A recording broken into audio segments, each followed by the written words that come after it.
Assalamu alaikum warahmatullahi wabarakatuh. Hello viewers, I am Muhammad Abdul Habib. Welcome you all to AIMS tutorial for accounts.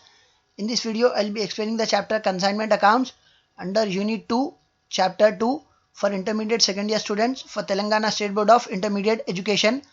And in this video, we are going to discuss short problems. Page number 79, question number 3. Jeevan Surya sent goods on consignment of invoice price 15,000.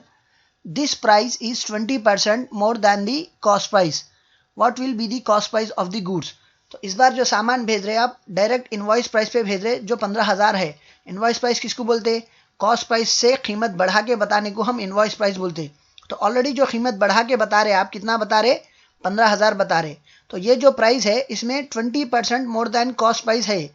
This amount is included 20% more than the cost. तो इसमें cost price जो रहेंगी उससे 20% ज्यादा amount मिला हुआ है. So what will be the cost price of the goods? So here it is given as invoice price is given.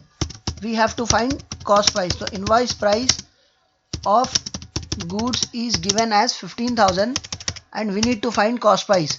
तो हमेशा कॉस्ट प्राइस दिया हुआ रहता था, हम इनवॉइस प्राइस मालूम करते थे. So this time invoice price is given and we need to find cost price. We need to find cost price.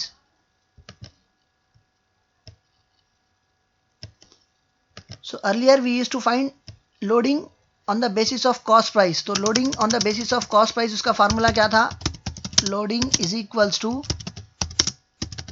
cost price into percent divided by 100. ये कॉस्ट प्राइस के बेसिस पे ये formula था. But इस बार अपने को loading जो है ना कॉस्ट प्राइस से नहीं इनवॉइस प्राइस से मालूम करना है. So the formula will be invoice price into percentage divided by 100 plus percentage. तो क्योंकि आप इस बार कॉस्ट प्राइस के बेसिस पे नहीं इनवॉइस प्राइस के बेसिस पे कैलकुलेशंस कर रहे हैं, so the formula loading amount will be calculated as 100 plus percentage. तो यहाँ पे इनवॉइस प्राइस कितना दिया हुआ है? It is given as 15,000 into आपका परसेंटेज क्या है? 20 divided by 100 plus 20. So 100 plus 20 it becomes 120. So it will be 100 plus 20. Now the calculation will be 15,000 into 20 divided by 120. So 20 when divided by 120, 0 gets cancelled, 2 1s are 2, 2 6s are 12. तो यहाँ पे 0 gets cancelled and will be left out with 2 by 12. 2 1s are 2, 2 6s are 12. तो इस बार इस तरफ क्या amount बच रहा?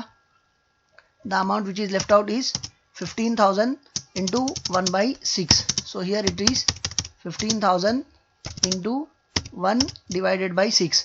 Now dividing 15,000 with 6. तब आपको क्या करना है? 15,000 को 6 से डिवाइड करना है.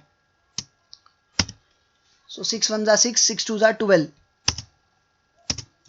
6 2s are 12, you will be left out with 3. इसके बाद बाजू से 0 ले लेंगे तो it becomes 30. तो 6 5s are 30. फिर 2 zeros बचते. So the loading amount is 2,500. अब आपको क्या मालूम करना है? कॉस्ट प्राइस मालूम करना है. So how do we find cost price on the basis of loading? Cost price will be calculated as invoice price minus loading. अगर आपको invoice price on the basis of cost price मालूम करना रहता,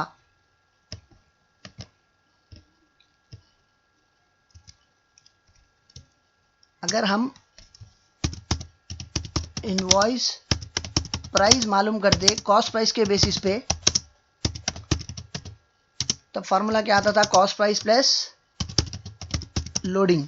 but this time we have to calculate cost price. तो अब इस बार अपने को मालूम क्या करना है? कॉस्ट प्राइस मालूम करना है. तो इनवॉइस प्राइस के बेसिस पे इनवॉइस प्राइस माइनस लोडिंग हो जाता फार्मूला. तो ये जो फार्मूला है अप्लीकेबल नहीं होगा. कॉस्ट प्राइस प्लस लोडिंग इस बार अप्लीकेबल नहीं होगा.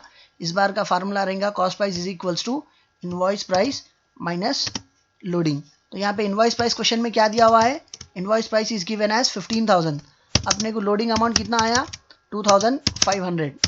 सो subtracting 2,500 from 15,000, 15 minus 2 it is 13,000, 13,000 minus 500 it will be 12,000 500. Hope you have understood the topic and hope you have liked my video. If you like my video, do subscribe to my channel AIMS Tutorial for Accounts. And if you are a new subscriber to my channel, don't forget to press the bell icon for further notifications. Do like my video, post your valuable comments and do share it with your friends, relatives and all. Your one share can help someone to learn something. See you all in next video. Jazakallahu khair. Assalamu alaikum wa rahmatullahi wa barakatuh.